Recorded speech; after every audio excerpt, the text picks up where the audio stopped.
ស្អប់គេគឺស្អប់ខ្លួនឯងជាងព្រោះសាងទុក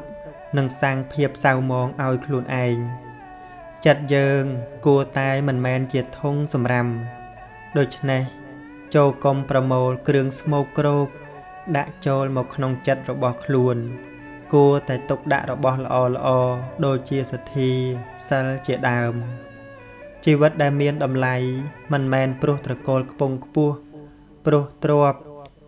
ឬព្រោះមានអាយុវែងនោះទេជីវិតមានតម្លៃដោយចំណេះដឹងនិងគុណធម៌សិលល្អទិដ្ឋិត្រង់ធ្វើឲ្យជីវិតបរិសុទ្ធហើយជួយឲ្យអ្នកដទៃមានការចេះដឹងនិងរស់នៅបានសុខស្ងប់ផងនេះជាជីវិតដ៏ឧត្តមឧត្តមសត្វលោកខ្វល់នឹងជីវិតខ្លួនឯងគ្រប់តែជាតិកំណើតឥឡូវនេះបានជួបព្រះសម្មាសម្ពុទ្ធតាមរយៈព្រះត្រៃបិដកហើយនៅតែលើកយកបញ្ហាជីវិតមកខ្វល់មករវល់មកឲ្យជាប់ជំពាក់ហាក់ដូចជាមិនធ្លាប់បានរស់នៅក្នុងโลกនេះយ៉ាងនឹងឯងឯចំណែកជាមួយនឹងព្រះសម្មាសម្ពុទ្ធវិញហាក់ដូចជាមិនសំខាន់អ្វីសម្រាប់ជីវិតរបស់ខ្លួនឡើយទាំងឱវាទរបស់ព្រះអង្គក៏មិនអើពើនៅក្នុងការគោរពដែរចង់ស្រឡាញ់ចង់ស្អប់អ្នកណាស្រេចតែចិត្តខ្លួនឯងមិនមានការកោតក្រែងព្រះសម្មាសម្ពុទ្ធអ្វីបន្តិចឡើយមនុស្សយើងតែងតែមានការសោកសៅចំពោះការបាត់បង់នៅអ្វីជាទីហួងហែងតាមពិតអ្វីដែលបាត់បង់នោះវាជាអតីតាធម្មីដូចជាព្រះពុទ្ធអង្គទ្រង់ត្រាស់ក្នុងផតេករិតសូត្រថាយៈតតៃតបហៃនន្តាំងអ្វីដែលជាអតីតៈអ្វីនោះបានលះបង់ទៅហើយការព្រមលះបង់គឺជាការត្រូវគ្នានឹងអតីតាធម្មីបើមិនព្រមលះបង់ទេវាមានតែការកើតទុក្ខកន្ទុកកន្ទិញតែប៉ុណ្ណោះព្រោះក្នុងโลกនេះមិនមានអ្នកណាមកប្រឆាំងជាមួយនឹងអតីតាធម្មីនេះបានឡើយដូច្នេះការព្រមលះបង់គឺជាមធ្យោបាយដែលអាចលះបង់នៅគ្រប់បញ្ហាទាំងអស់សេចក្តីទុក្ខផ្លូវចិត្តវាតកតងនឹងគំនិតព្រោះដោយបរមត្តរឿងដែលនាំឲ្យកើតទុក្ខនោះវាមិនមានទេគឺមានត្រឹមតែចិត្តគិតប៉ុណ្ណោះដូច្នេះសេចក្តីទុក្ខផ្លូវចិត្តនោះត្រូវបានបញ្ចប់អស់ទៅភ្លាមដោយគ្រាន់តែដូរគំនិតមកគិតឲ្យបានត្រឹមត្រូវវិញប៉ុណ្ណឹងឯងព្រមចាញ់ដោយចិត្តគិតប្រកបដោយមេត្តាដូចមេត្តាសុខចិត្តចាញ់កូនតូចរបស់ខ្លួនគឺប្រសើរជាងការឈ្នះដោយមិនចងពីដោយរឿងរ៉ាវរបស់ព្រះបាទអជាតសតុនិងរឿងរ៉ាវនាងយក្ខិនីចូលក្នុងមេកូកូនខ្ចីជាដើមមួយថ្ងៃនៃជីវិតដែលបានមកដល់គឺជារង្វាន់ដ៏សំខាន់សម្រាប់យើងធ្វើអ្វីដែលល្អជាប្រយោជន៍ក្នុងការដែលបានកើតមកជាមនុស្សជួបនឹងព្រះពុទ្ធសាសនាអាយុគឺជាពរទី1ដូច្នេះនៅពេលដែលយើងភ្ញាក់ពីដំណេកក្រោកឡើងមកគឺយើងបានទទួលនៅពរដ៏ប្រសើរហើយមិនបាច់សូមអ្វីពីអ្វីទៀតទេមានតែសូមពីខ្លួនឯងតែប៉ុណ្ណោះដោយការមិនបណ្ដោយឲ្យជីវិតមួយថ្ងៃនោះកន្លងទៅឥតប្រយោជន៍នឹងឯង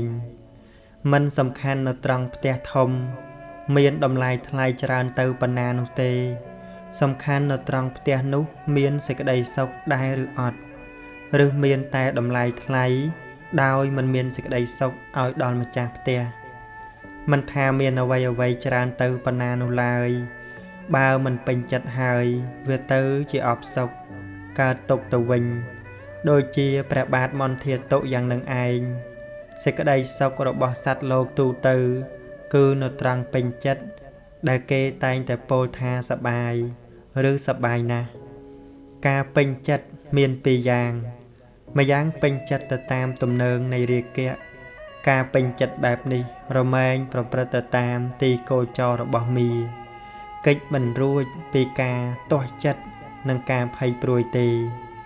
ការពេញចិត្តម្យ៉ាងទៀតគឺពេញចិត្តក្នុងអារម្មណ៍ដែលគ្រប់គ្រងដោយសតិសម្បជញ្ញៈការពេញចិត្តនេះ ប្រព្រឹត្តទៅក្នុងទីគោចររបស់ព្រះពុទ្ធជាបិតាជាឆន្ទិដ្ឋិបាតប្រកបដោយនេក្ខមសុខមិនចាំបាច់មានបានរបស់ក្នុងលោកនេះច្រើនឡើយបើចិត្តយើងមានសតិសម្បជញ្ញៈប្រព្រឹត្តទៅជាសុខក្នុងអារម្មណ៍របស់ខ្លួនឯងទាំងអារម្មណ៍នៃសេចក្តីសុខនោះទៀតសោតក៏រមែងមានគ្រប់វេលាបើយើងមិនឲ្យអភ័យដល់គេទេក៏យើងកែប្រែរឿងអតីតមិនបានដែរទោះបីជាយើងឲ្យអភ័យក៏នៅតែកែរឿងដែលកន្លងទៅហើយមិនបានដូចគ្នាប៉ុន្តែកែបានត្រង់ចំណុចសំខាន់គឺចិត្តរបស់យើងបើយើងគិតថាកំហុសអ្នកដទៃយើងមិនអាចឲ្យអភ័យបានយើងត្រូវគិតឲ្យអភ័យដល់ខ្លួនឯងវិញកុំធ្វើជាសត្រូវនឹងខ្លួនឯងឡើយបើយើងមានចិត្តស្ងប់ព្រោះមានបញ្ញាទទួលដឹងការពិតមួយគ្រាហើយយើងរមែងឃើញតម្លៃនៃសេចក្តីស្ងប់ចិត្តនេះប្រសើរជាងសម្បត្តិទ្រព្យនៅក្នុងលោកនេះទៅទៀតតើត្រូវការអ្វីទៀតបើចិត្តមិនកើតទុកទៅហើយនោះតាមពិតមកពីសេចក្តីប្រាថ្នានឹងឯងដែលនាំឲ្យកើតទុករឿយនោះដោយសាមញ្ញលក្ខណៈរបស់ចិត្តគឺចិត្តអត់ត្រូវការអ្វីទាំងអស់ពីអារម្មណ៍មានតែការរលត់សូន្យទៅប៉ុណ្ណោះកាលបើបានដឹងថាចិត្តទាំងពួងមានការកើតហើយរលត់ទៅវិញអត់ត្រូវការអ្វីពីលោកនេះប្រៀបដូចជាពន្លឺថ្ងៃឬផ្លេកបន្ទោដូច្នេះគឺរមែងមិនស្វែងរកផ្លូវដតីក្រៅអំពីរលឹកដឹងរឿយនៅលក្ខណៈពិតរបស់ចិត្តឬលក្ខណៈពិតនៃរូបធម៌និងនាមធម៌តែប៉ុណ្ណោះព្រោះបានដឹងថានេះជាផ្លូវនៃសេចក្តីស្ងប់ពិតចំណេះដឹងអ្វីក៏ដោយដែលនាំមកនៅបញ្ហាទុក្ខកង្វល់ឲ្យដល់ខ្លួនឯងនិងអ្នកដទៃចំណេះដឹងនេះមិនហៅថាឆ្លាតទេលុះត្រាណាតើចំណេះដឹងណាដែលនាំឲ្យសុខចិត្តស្ងប់ចិត្តមិនមានបញ្ហាទុក្ខកង្វល់ដោយស្រឡាញ់ដោយស្អប់ចំណេះដឹងនោះទៅហៅថាឆ្លាតជាព្រះសទ្ធមព្រះសម្មាសម្ពុទ្ធទូលមានដូចម្ដេចគឺដាក់ចុះនៅរបស់ដែលធ្ងន់ឥតប្រយោជន៍ព្រះពុទ្ធសាសនាដោះស្រាយបញ្ហាស្ងប់និងភ្លឺស្វាងមិនមែនសាងបញ្ហាទុក្ខកង្វល់ឲ្យដល់ខ្លួនឯងនិងអ្នកដទៃទេត្រូវប្រយ័ត្នការសម្លឹងទោសអ្នកដទៃហើយកើតទុក្ខខ្លួនឯងហើយក៏ត្រូវប្រយ័ត្នការមិនសម្លឹងទោសអ្នកដទៃព្រោះអកតេនឹងរួមបាបកម្មជាមួយគ្នាផងដែរបើយើងមានមេត្តាកាយកម្មមេត្តាវិច័យកម្មមេត្តាមនោកម្មទាំងទីចំពោះមុខទាំងទីកំបាំងមុខទៅរកគេហើយគេនៅទទួលមិនបានគឺវាជាកិលេសរបស់គេដោយឡែកមិនមែនយើងជាអ្នកបៀតបៀនគេទេបើយើងកើតទុកមិនសុខចិត្តតើអ្នកណាកើតទុកជំនួសយើងហើយបើពេលនេះយើងមិនសុខស្ងប់ទេតើចាំដល់ពេលអស់ព្រះពុទ្ធសាសនាទៅឬទៅបានយើងមានសេចក្តីសុខស្ងប់នោះឬក៏ចង់ឲ្យអ្នកណាមកសុខស្ងប់ជំនួសយើងព្រះពុទ្ធអង្គទ្រង់ត្រាស់ថាក៏បីលះបង់នៅគ្រឿងជាប់ជំពាក់ក្នុងលោកហើយសម្លឹងសេចក្តីស្ងប់មនុស្សយើងបានជីវិតមួយថ្ងៃហើយនៅកើតទុករឿងនេះកើតទុករឿងនោះព្រោះមិនចេះប្រើប្រាស់របស់ដែលមានឲ្យជាប្រយោជន៍រវល់តែចង់បានរបស់ដែលអត់នឹងឯងយើងមិនសុខចិត្តត្រង់ដែលថាគេយករបស់យើងចុះជីវិតនេះព្រមទាំងអ្វីដែលនៅមានទៀតនោះអ្នកណាគេឲ្យយើងការដែលចេះតែទទួលមិនចេះលះលែងហៅថាការប្រកាន់គឺឧបាទានដែលនាំឲ្យកើតទុក្ខច្រើនឡើងបើមិនទទួលយកអ្វីជារបស់យើងទេដូច្នេះយើងក៏មិនមានអ្វីត្រូវបាត់បង់ដែរតណ្ហាដូចជាចោរអញ្ចឹងចាប់យករបស់ក្នុងលោកមកប្រកាន់ថានោះជារបស់អញ លទ្ធផលគឺជាអ្នកទោសជាប់គុកមច្ចុរាជព្រះពុទ្ធអង្គទ្រង់ឆ្លងរួចហើយព្រះអង្គទ្រង់ត្រាស់សម្ដែងធម៌ឲ្យសត្វលោកបានឆ្លងរួចផងគឺឆ្លងស្ទឹងតណ្ហានឹងឯងការដែលមិនទាន់ដឹងការពិតចិត្តបោកបញ្ឆោតយើងថាមានយើងមានគេមានរបស់យើងមានរបស់គេមានអ្នកឲ្យយើងស្រឡាញ់មានអ្នកឲ្យយើងស្អប់មានអ្វីនៅក្នុងលោកឲ្យយើងសប្បាយឲ្យយើងកើតទុក្ខជាដើមគួរឲ្យរង្គៀសចំពោះការមិនដឹងនៅសច្ចធម៌នេះណាដូច្នេះត្រូវព្យាយាមអប់រំបញ្ញាឲ្យដឹងការពិតដែលជាសច្ចធម៌ទើបចិត្តមិនអាចបោកបញ្ឆោតឲ្យយើងត្រេកអរនិងប្រកាន់មាំនៅក្នុងបញ្ញខណ្ឌតទៅទៀតបានព្រោះយើងងងឹតភ្នែកទើបគេបោកយើងអំពីរូបារម្មណ៍បានគឺគេយកសម្ពុតកញ្ចាស់ខ្មៅកខ្វក់មកឲ្យយើងស្លៀកដណ្ដប់ដោយប្រាប់ថាសម្ពុតថ្មីសល្អស្អាតលុះដល់បកភ្នែកភ្លឺឡើងវិញទើបដឹងថាគេបោកប្រាស់យើងយ៉ាងណាមិញអវិជ្ជាដូចជាស្បែកបាំងភ្នែកឲ្យងងឹតបញ្ញខណ្ឌដូចជាសម្ពុតកញ្ចាស់ខ្មៅកខ្វក់ព្រះនិព្វានដូចជាសម្ពុតសល្អស្អាតចិត្តប្រកបដោយរាគៈនឹងឯងដែលបោកបញ្ឆោតឲ្យយើងត្រេកអរនៅក្នុងបញ្ញខណ្ឌតលតែបកស្បែកភ្នែកគឺអវិជ្ជាចេញទើបអាចស្គាល់បញ្ញខណ្ឌនិងព្រះនិព្វានតាមពិតហើយដឹងអ្នកណាបោកប្រាស់តាមពិតផងដែរលុះដឹងអ្នកណាបោកប្រាស់តាមពិតហើយទើបឈប់ចាញ់បោកនឿយណាយនឹងបញ្ញខណ្ឌត្រេកអរនឹងព្រះនិព្វានយើងកើតទុក្ខព្រោះគេមិនស្រឡាញ់យើងគួរពិចារណាថាការស្រឡាញ់គ្នាដោយរាគៈជាអកុសលមិនអាចបានគ្នាជាទីពឹងទេគ្រប់គ្នាមានចរីមានព្យាធិមានមរណៈមានសេចក្តីសោកនិងមានសេចក្តីសៅមងដូច្នេះគួរមានមេត្តាចិត្តដល់គ្នានឹងគ្នានាំគ្នាពឹងកុសលរក្សាសិលធ្វើទានបានជាយានទៅរកសេចក្តីស្ងប់ត្រូវចាំថាជាកល្យាណមិត្តនឹងគ្នាទើបអាចជួយគ្នាបានបើដឹងថាខ្លួនជាទីស្រឡាញ់របស់ខ្លួនត្រូវតែថែរក្សាខ្លួនឲ្យបានល្អឲ្យជាការរក្សាដ៏ល្អកុំសន្សំរឿងអាក្រក់ដាក់ខ្លួនត្រូវយល់ថាកិលេសក្នុងចិត្តខ្លួនឯងដែលប្រមូលរឿងមិនល្អដាក់ខ្លួនធ្វើឲ្យខ្លួនឯងជាធុងសម្រាមត្រូវចាំថាមានតែខ្លួនឯងម្នាក់ដែលស្រឡាញ់ខ្លួនក៏អាចជាទីពឹងនៃខ្លួនឯងបានហើយប៉ុន្តែជាធម្មតាកាលណាបើយើងស្រឡាញ់ខ្លួនរក្សាខ្លួនបានត្រឹមត្រូវតាមធម៌របស់សប្បុរសហើយនោះគឺមិនខ្វះអ្នកស្រឡាញ់យើងឡើយទាំងមនុស្សទាំងទេវតាត្រូវប្រយ័ត្នពាក្យសម្ដីពេលខឹងក៏ត្រូវប្រយ័ត្នពេលស្រឡាញ់ក៏រឹតតែត្រូវប្រយ័ត្នខ្លួនទៅជាអ្នកបោកប្រាស់គេដោយសម្ដីផ្អែមស្ករអាចធ្វើឲ្យអ្នកបរិភោគកើតរោគក៏បានដូច្នោះត្រូវសម្លឹងឲ្យឃើញប្រយោជន៍ជាមុនសឹមនិយាយគឺប្រយោជន៍ដែលសម្រេចបានអំពីពាក្យពោលនឹងឯងមិនថាប្រយោជន៍នោះកើតមានដល់អ្នកណាឡើយ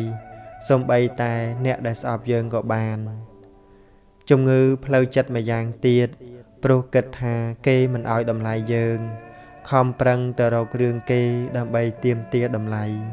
រឹងរិតតែថោកថែមទៀតការដែលព្យាបាលរោគមួយនេះគឺត្រូវចេះគិតឲ្យតម្លៃខ្លួនឯងដោយខ្លួនឯងគឺចំណេះដឹងនិងគុណធម៌កត្តាពីរយ៉ាងនេះសំខាន់ណាស់គឺជាអ្នកធ្វើខ្លួនយើងឲ្យបានជាព្រះអរិយបុគ្គលទៀតផងដុំដីសោះគេអាចច្របាច់ធ្វើឲ្យមានតម្លៃមនុស្សយើងសពថ្ងៃមានធម៌មានវិន័យមានពុទ្ធសាសនាសម្រាប់ឆ្លាក់ឆ្នៃជីវិតដូច្នេះត្រូវតែព្យាយាមកូនព្រះពុទ្ធត្រូវតែឆ្លាតចំណុចគ្រោះថ្នាក់របស់សត្វលោកដែលគួរឲ្យភ័យខ្លាចម្យ៉ាងគឺការមិនព្រមទទួលយកនៅសេចក្តីពិតត្រង់ដែលថាសេចក្តីស្រឡាញ់គ្រាន់តែជាភ្ញៀវដែលមកហើយដល់ពេលក៏ត្រឡប់ទៅវិញតែប៉ុណ្ណោះនៅមានចំណុចគ្រោះថ្នាក់ម្យ៉ាងទៀតជាទូទៅសម្រាប់សត្វលោកគឺនៅត្រង់សេចក្តីសម្គាល់ថា អាត្មាអញជាអ្នកបាននៅអ្វីៗជាទីស្រឡាញ់ពេញចិត្តនៅក្នុងលោកនេះវាជាគ្រោះថ្នាក់ដ៏អាចកំបាំងណាស់មិនងាយសត្វលោកបានដឹងឡើយគឺថាចំណុចដែលត្រូវសង្កេតនៅត្រង់អាត្មាអញនៅក្នុងលោកនេះនឹងឯងសេចក្តីត្រេកអរជាមួយនឹងរបស់ក្នុងលោកធ្វើឲ្យសត្វលោកឃ្វៀងពីផ្លូវសតិប្បដ្ឋានទាំងដែលសម្បត្តិរបស់ព្រះសម្មាសម្ពុទ្ធនៅមានក៏សត្វលោកនៅតែស្វែងរកសម្បត្តិរបស់មាដដែលចំណុចដោះស្រាយគឺត្រូវស្វែងរកខ្លួនឯងតើអ្វីជាខ្លួនយើងពិតដោយបរមត្ថដែលជាអ្នកបានអ្វីៗនៅក្នុងលោកនោះមានពាក្យហៅទុះទាយលេខទូរស័ព្ទថាលេខនឹងអាក្រក់បានហើយតែប្រែជាបាត់បង់ទៅវិញខិតខំឥតប្រយោជន៍ពាក្យនេះជាពាក្យត្រឹមត្រូវចំពោះសង្ខារធัวដែលមិនទៀងមានហើយរកមានមិនបានពាក្យថាខិតខំឥតប្រយោជន៍គឺខិតខំបំរើតណ្ហាចិញ្ចឹមទុកចំណែកលេខទូរស័ព្ទជាបញ្ញត្តិមិនមែនកុសលធัวមិនមែនអកុសលធัวហើយក៏មិនមែនជាអព្យាកតធัวដែរដំណោះស្រាយចំពោះសង្ខារធัวដែលមិនទៀងជាទុក្ខជាអនត្តាគឺកំណត់ដឹងសង្ខារធัวតាមពិតបង្អោនចិត្តទៅកាន់ព្រះនិព្វានអស់តណ្ហាឈ្នះទុក្ខទាំងពួងនៅមានការទាយមួយទៀតថាលេខនឹងធម្មតាមានលៀបមានបងមិនបានទទួលផលអ្វីទេជាធម្មតានៃលោកធម៌8គឺមានលៀបអត់លៀបមានយុះអត់យុះសរសើរនិន្ទាសុខទុក្ខទាំងអស់នេះឯងសុទ្ធតែជាការមិនទៀងមិនមានអ្នកណាសប្បាយជាមួយនឹងអ្វីណាបានរហូតនោះទេហើយក៏មិនមានអ្នកណាកើតទុក្ខរហូតដែរឯពាក្យថាមិនបានទទួលផលអ្វីឡើយគឺវាស្ថិតនៅក្នុងន័យដូចជាសត្វជ្រូកដែលខិតខំបរិភោគអាហារយ៉ាងនឹងឯងតើធំធាត់សាច់ឈាមបានប្រយោជន៍អ្វីដល់ខ្លួនឯងនោះនេះជាលោកធម៌មិនមែនលេខទូរស័ព្ទទេឯដំណោះស្រាយគឺសិក្សាលោកធម៌តាមពិតកំណត់ដឹងនាមរូបដោយបរិញ្ញា3មិនញាប់ញ័រនឹងលោកធម៌ជាមង្គលដ៏ឧត្តមមានលេខខ្លះទៀតធម្មតាចិត្តច្របូកច្របល់លំបាកសម្រាប់ចិត្តតាមពិតចិត្តបែបនេះមានតាំងពីមុនប្រើទូរស័ព្ទម្លេះចិត្តច្របូកច្របល់ក៏ជាចិត្តមួយបែបអ្នកដែលមានលេខថាល្អណាស់ក៏មានចិត្តបែបនេះដែរសំបីទេវតាក៏មានចិត្តច្របូកច្របល់លំបាកសម្រាប់ចិត្តឲ្យតែនៅជាពុទ្ធជនព្រោះវាជាមោហៈមូលចិត្តវិជិកិច្ឆាសម្បយុត្តមិនមានអធិមោខៈជាតួឲ្យសម្រាប់ចិត្តឡើយម្យ៉ាងទៀតទោះជាមានអធិមោខៈឲ្យសម្រាប់ចិត្តក៏មិនទាន់ប្រកាសថាល្អវាអាចសម្រាប់ចិត្តក្នុងលោភៈក្នុងទោសៈក៏បានដែរដំណោះស្រាយគឺចម្រើនសតិប្បដ្ឋានរលឹកដឹងចិត្តច្របូកច្របល់នោះគ្រាន់តែជាចិត្តបរមត្តមួយបែបប៉ុណ្ណោះមិនមែនជាតួខ្លួនយើងឡើយហើយការសម្រេចចិត្តយ៉ាងណានោះនៅលើពេលវេលាសមគួរតាមហេតុរឿងសំខាន់គឺសម្រេចចិត្តមិនធ្វើអំពើអាក្រក់មានលេខមួយទៀតនោះថាល្អតែខ្វះទំនុកចិត្តលើខ្លួនឯងវានៅលើសមត្ថភាពក្នុងការងាររឿងសំខាន់ឲ្យតែមានទំនុកចិត្តចំពោះសេចក្តីល្អដែលខ្លួនឯងបានធ្វើវាគ្មានអ្វីដែលសំខាន់សម្រាប់យើងជាងខ្លួនយើងជាមនុស្សល្អនោះទៀតទេ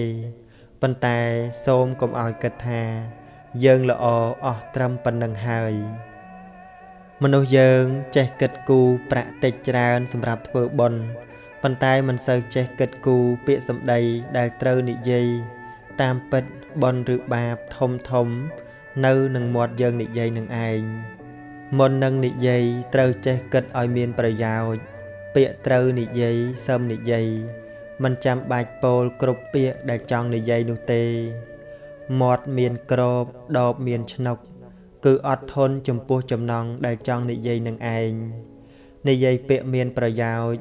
ទាំងដែលជាពាក្យត្រូវចិត្តអ្នកដទៃនេះជាសម្ដីទឹកឃ្មុំហៅថាមធុភាន័យនិយាយពាក្យពិតត្រឹមត្រូវគោរពពាក្យសន្យានេះជាសម្ដីផ្កាក្លិនក្រអូបហៅថាបុព្វភាន័យនិយាយពាក្យមិនពិតវជ័យទុច្ចរិតផ្សេងនេះជាសម្ដីលាមួកហៅថាគូថភាន័យ ធ្លាប់និយាយឲ្យគេខ្លាចគ្រាន់តែហើបមាត់ចង់និយាយគេភ័យស្រេចទៅហើយដូច្នេះត្រូវរៀននិយាយពាក្យមានប្រយោជន៍ជាពាក្យពិតទាំងដែលគេចូលចិត្តស្ដាប់បានស្ដាប់ហើយមានសេចក្តីសុខចម្រើនសតិបញ្ញាមិនចាំបាច់រកនឹកពាក្យនិយាយឲ្យគេសើចនោះទេនិយាយឲ្យគេដឹងការពិតនៃជីវិតនេះវិញទៅជាពាក្យដែលគេគួរបូជានិយាយលើកឡើងនៅបញ្ហានាំឲ្យអ្នកស្ដាប់ខ្វាយខ្វល់កើតទុក្ខ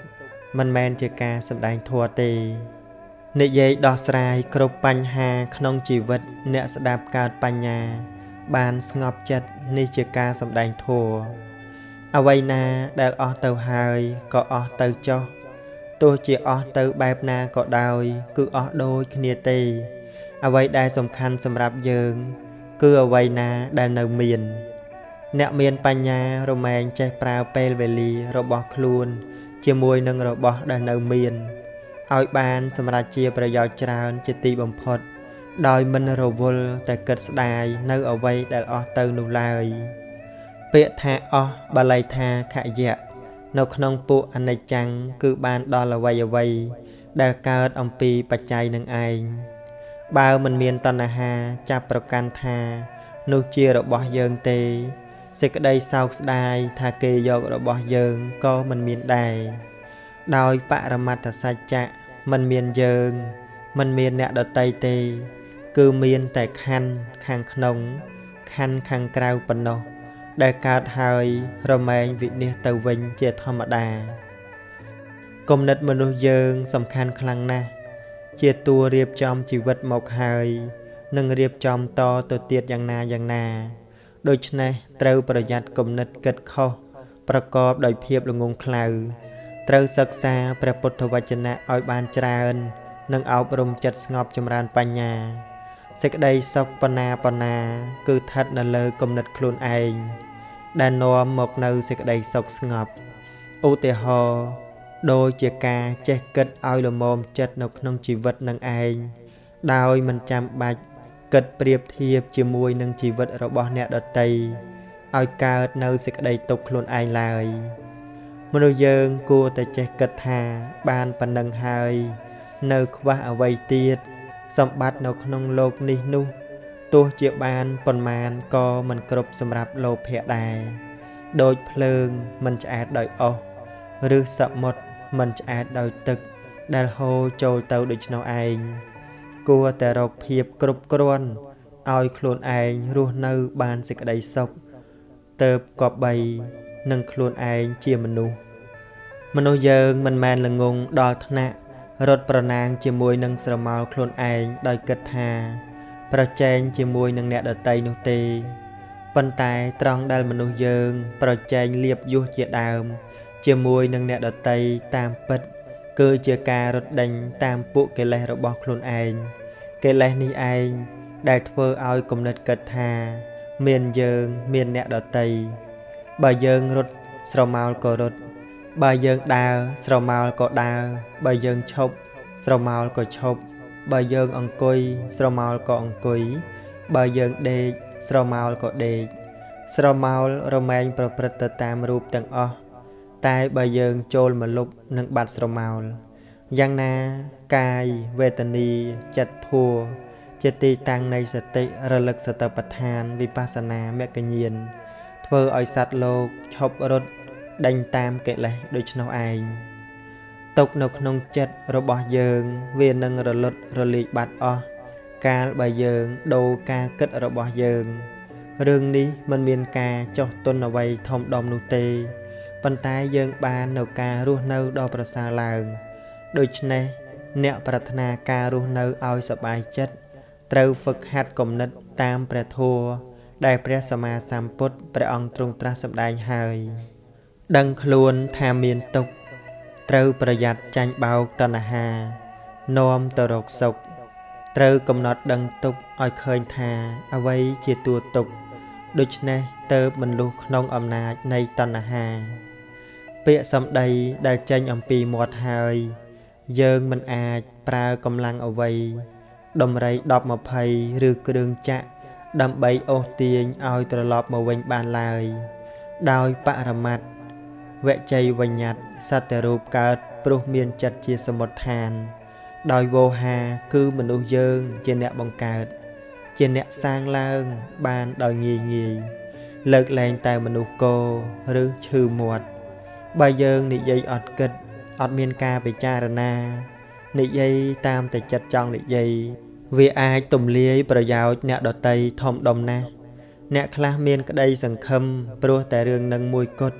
ប៉ុន្តែត្រូវរលាយបាត់អស់ត្រូវខកចិត្តព្រោះតែពាក្យសម្ដីរបស់យើងប៉ុន្មានម៉ាត់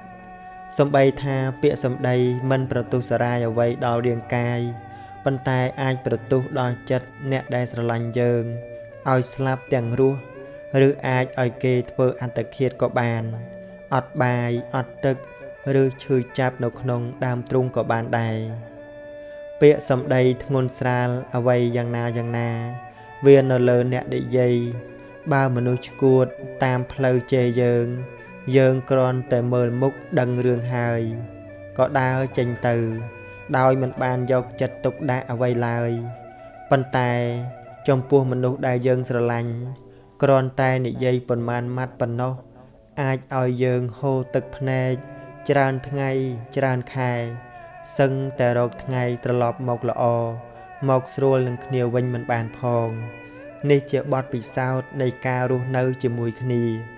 ឲ្យយើងដឹងថាពាក្យសម្ដីវាសំខាន់ខ្លាំងណាស់ត្រូវតែគិតមុននឹងនិយាយបើគិតពីកម្លាំងខ្យល់វិញខ្យល់មាត់ដែលយើងនិយាយនោះវាបន្តិចបន្តួចទេតែដល់អ្នកដតីចាប់យកមកធ្វើទុកក្នុងចិត្តវាក៏คล้ายទៅជាខ្យល់ព្យុះខ្យល់កន្ត្រាក់ញ័រញាក់ក្នុងចិត្តក្តុកក្តួលបេះដូងក្នុងរយៈពេលវេលាទៅតាមរឿង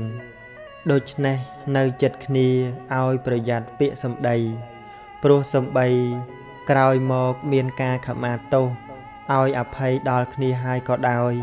ប៉ុន្តែការដែលត្រឡប់រកល្អ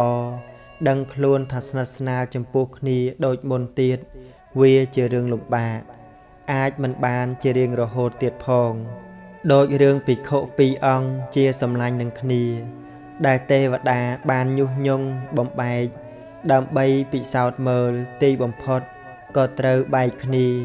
សូម្បីក្រោយមកដឹងរឿងពិតហើយខមាទោសឲ្យអភ័យដល់គ្នាហើយក៏ដោយក៏មិនអាចជាសម្លាញ់នឹងគ្នាតទៅទៀតបានដែរចំពោះសេចក្តីទុក្ខនៅក្នុងរឿងអ្វីមួយដែលកើតមានឡើងជាធម្មតាវាតែងតែរលាយអស់ទៅតាមពេលវេលារហូតដល់រឿងខ្លះបានភ្លេចទៅហើយ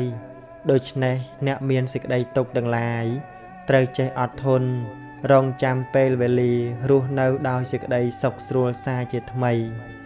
វាអាចរៀបចំដំណើរជីវិតបានប្រសើរឡើងជាងមុនទៅទៀតផងនេះជារដូវកាលនៃជីវិតដូចជាជីវិតនាងបដាចាជាដើមត្រូវចេះគិតថាអ្នកដែលមានទុក្ខរាប់លានអ្នកសំបីតែទេវតាក៏ចេះកើតទុក្ខដែរប៉ុន្តែជោគជ័យគឺនៅត្រង់ផ្លូវឥឡូវនេះយើងកំពុងតែមានឱកាសរកទីពឹងខាងក្នុងគឺពឹងខ្លួនឯងដែលជាទីពឹងដ៏អស្ចារ្យដែលយើងមិននឹកស្មានថាខ្លួនយើងអាចធ្វើទីពឹងឲ្យខ្លួនឯងបានដូច្នេះសោះប៉ុន្តែត្រូវមានព្រះធម្មរតនៈជាទីពឹងទីរលឹកពោលដោយបរមត្តបញ្ចក្ខន្ធគឺជាទុក្ខតែបើពោលដោយវោហាយើងនឹងហើយជាអ្នកកើតទុក្ខនោះព្រោះវាមានយើងឯណាផ្សេងពីបញ្ចក្ខន្ធទៀតទាំងដែលបញ្ចក្ខន្ធក៏មិនបានទៅព្រះនិព្វានដែរ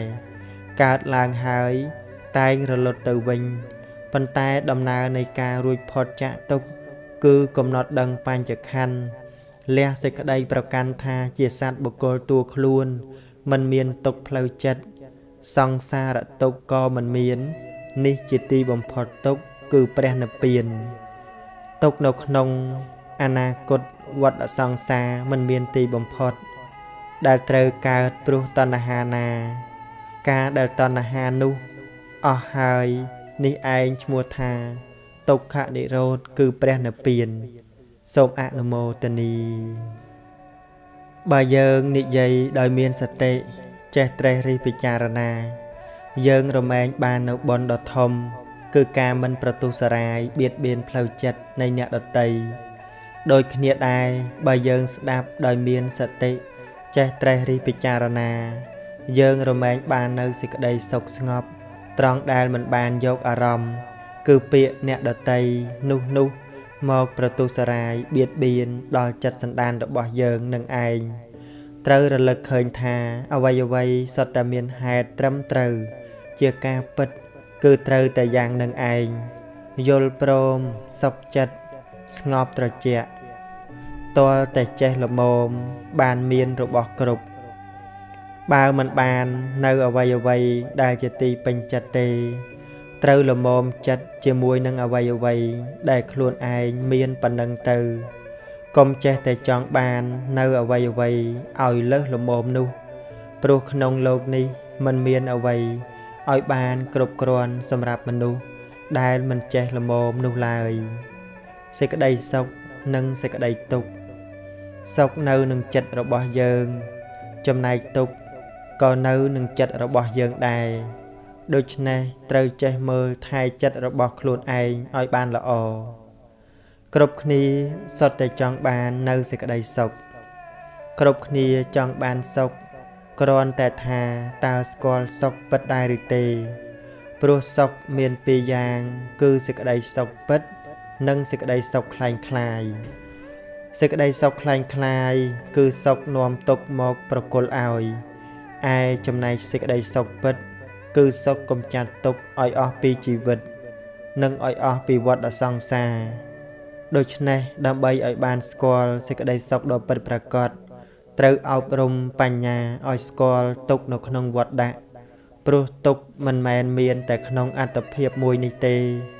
ដរាបណានៅមានតណ្ហាដរាបនោះទុក្ខនៅតែមានលុះត្រាតែកំចាត់តណ្ហាបានទៅបានសុខដ៏ពិតប្រាកដដែលជាបរមសុខរឿងតូចតាចតែសំខាន់ត្រង់សុខចិត្តកុំបណ្ដោយឲ្យរឿងបន្តិចបន្តួចទៅជាមានអំណាចមកទម្លាយសេចក្តីសុខរបស់យើងក្នុងបច្ចុប្បន្នតើយើងរស់នៅដើម្បីអ្វីបើមិនដើម្បីរក្សាសេចក្តីសុខក្នុងជីវិតទេនោះកុំចេះតែស្រមៃទៅរកអ្វីធំដុំសម្រាប់សេចក្តីសុខសពថ្ងៃនេះគឺឲ្យតែយើងចេះយកចិត្តទុកដាក់ឲ្យសេចក្តីសំខាន់ក្នុងការថែរក្សាចិត្តជាមួយនឹងរឿងតូចតាចផ្សេងធ្វើទៅនិយាយទៅគិតទៅព្រមដោយសេចក្តីសុខដែលប្រះចាកទោសរួចហើយនឹកឃើញសេចក្តីសុខបន្ថែមទៀតបុណ្យដែលយើងបានធ្វើនាំឲ្យចិត្តបានសុខស្ងប់បុណ្យកុសលធ្វើឲ្យចិត្តសុខស្ងប់នេះជាការពិតដែលត្រូវយល់ដឹងជាក់ស្ដែងដោយខ្លួនឯងដូច្នេះទើបមិនត្រូវបណ្ដោយចិត្តឲ្យទៅតាមការស្រឡាញ់ទៅតាមការស្អប់គប់ទាស់នោះឡើយត្រូវឃើញការងារថែរក្សាចិត្តសំខាន់ជាទីបំផុតនៅក្នុងជីវិតរស់នៅទាំងត្រូវដឹងថាបាបអកុសលនឹងឯងដែលធ្វើឲ្យចិត្តក្រវល់ក្រវាយក្តៅក្រហាយមិនស្ងប់